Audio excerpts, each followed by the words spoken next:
వీక్షకులందరికీ శుభోదయం.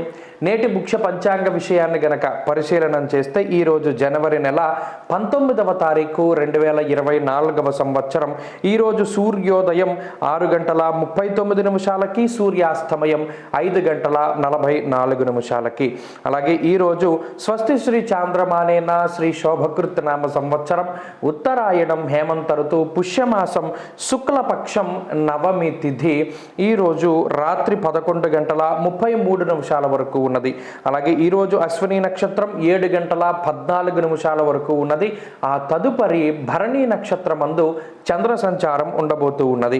అలాగే ఈరోజు యోగ కరణాలను పరిశీలన చేస్తే సాధ్యము, బాలువ, కౌలువ అనేటువంటి యోగ కరణాలు కనబడుతూ ఉన్నాయి.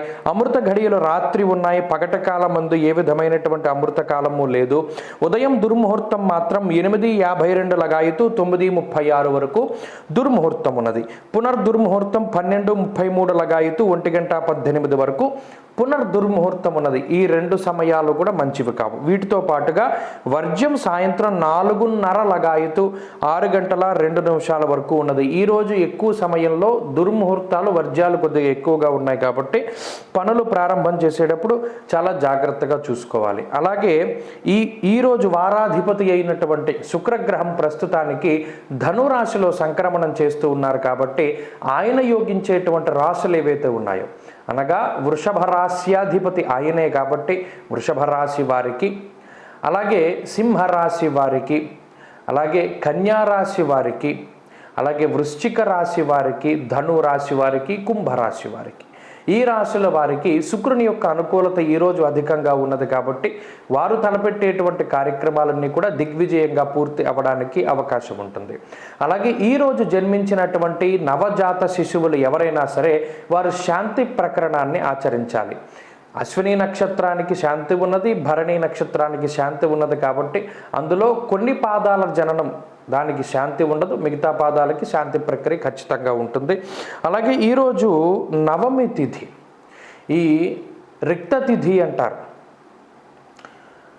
ఈ రిక్త తిథిలో ఏ విధమైనటువంటి శుభ కార్యక్రమాలు సాధ్యమైనంత వరకు చెయ్యరు. అయితే నవమి శుక్రవారం కలిసి రావడం అనేటువంటిది చాలా అదృష్టము. ఈ రోజున ప్రత్యేకించి భరణి నక్షత్రం ఉండడం అనేటువంటిది కూడా యోగం కాబట్టి ఎవరైతే ఈరోజు నందాదీపాన్ని చేస్తారో, అనగా సాయంకాలం ప్రదోష కాలంలో అమ్మవారి యొక్క దేవాలయంలో చక్కగా అమ్మవారి యొక్క స్తోత్రాన్ని పారాయణం చేసి లక్ష్మీ అష్టోత్తరం కానీ, సహస్రనామాలు కానీ, లలితా సహస్రనామాలు కానీ, మణిద్వీప వర్ణనాది స్తోత్రాలని పారాయణం చేసి అమ్మవారి ఆలయంలో దీపారాధన చేస్తారో వారికి మంగళకరమైనటువంటి విషయాలన్నీ కూడా జరగడానికి అవకాశం ఉంటుంది. అలాగే ఈరోజు ప్రత్యేకించి శుక్రవారం పడమర దిక్కు ప్రయాణం అనేటువంటిది చెయ్యకూడదు. ఒకవేళ పడమర దిక్కు ప్రయాణం చేయవలసి వస్తే ఉత్తరానికి వెళ్ళి పడమర దిక్కుకు ప్రయాణం చేయవలసిందిగా సూచన. ఇక ఈరోజు శుక్రవారం అమ్మవారి యొక్క అనుగ్రహంతో అందరూ బాగుండాలని మనస్ఫూర్తిగా కోరుకుంటూ తిరిగి రేపటి కార్యక్రమంలో కలుసుకుందాం.